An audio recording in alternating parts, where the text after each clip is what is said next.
Madame Isabelle, ahoana izay tompo? amin'ny maha raha matotonga lafatra anao moa zany a sy alohany anaovantsika soniny contrat de bail anao amin'ny trano finenanao vaovao amin'ny lalana volamena dia mba tia fantatra kely momba situation Madagasikara hoe manahoana loatra. Ianao moa zany dia efa ho pré-vodrindrina amin'Andriamasinda Pierre ao atsimotsimoka ianareo misy Andry Abrahama dia somary mianavaratra kely misy Andry Noé fa tsy dia mifanalavitra fa mifanakaiky ihany ianareo mianakavy. Ka mba alohan'ny nanaovana soniny contrat rehetra moa zany a dia mba tia fantatra kely aho mahakasika ny situation Madagasikara fa be loatra mivavaka voaraiko Madame Isabelle fa toa hoe mijaly ny vahoaka malagasy ka dia tiako fantatra mihitsy tiako hivoaka vavavanao hoe inona loatra manahoana loatra situation Madagasikara Madame Isabelle. Tena enjana mihitsy raha situation Madagasikara ro tompo ankehitriny vady efa niteraka ray dia tsy taitra mihitsy manao zandrany ao koa reo efa niteraka lahy kely maro dia tsy mba mandeha manontany any amin'ilay groupe eraka Facebook ty rena zanaka ny fianakaviana ny dada ray aman-dreny etsetretsetra reny mba manontany amin'ireny groupe ireny hoe ahoana kay fanamboarana vavy kely fa dia eo fotsiny dia miandra tena ny sasany zany moa hoe tsy andaniny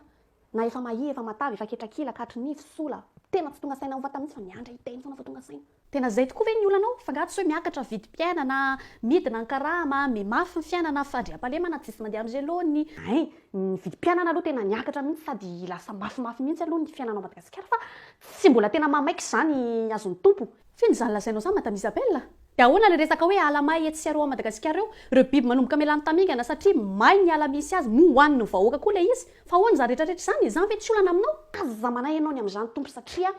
reny biby reny fosoloana zao biby avy any ivelany no alefa ao Madagasikara zao solo reny lany tamingana reny efa milamina ny amin'izany fa aza manay amin'izany ianao tompo mahakasika an'le ala indray aloha zany tena mbola tsy nanentana mihitsy aloha zany mahakasika ny hoe ajanony ny fandoroana ala zany ajanona ny doro-tanety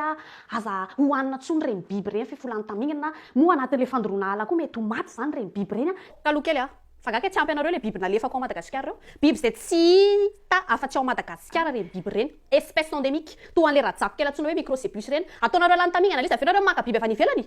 loza iny tiambaranao aminary Madame Isabelle satria mahatonga lafatra dia tsy maintsy manentana sy mikarakara ny fiarahamonina malagasy mahakasika ny resaka fanambadiana sy ny resaka fahadisoan'ny olona voolana sy ny sisy reny aloha za amin'izao azony tompo na dia marina ry hoe tsy mampiova ny vidy piainany reny fa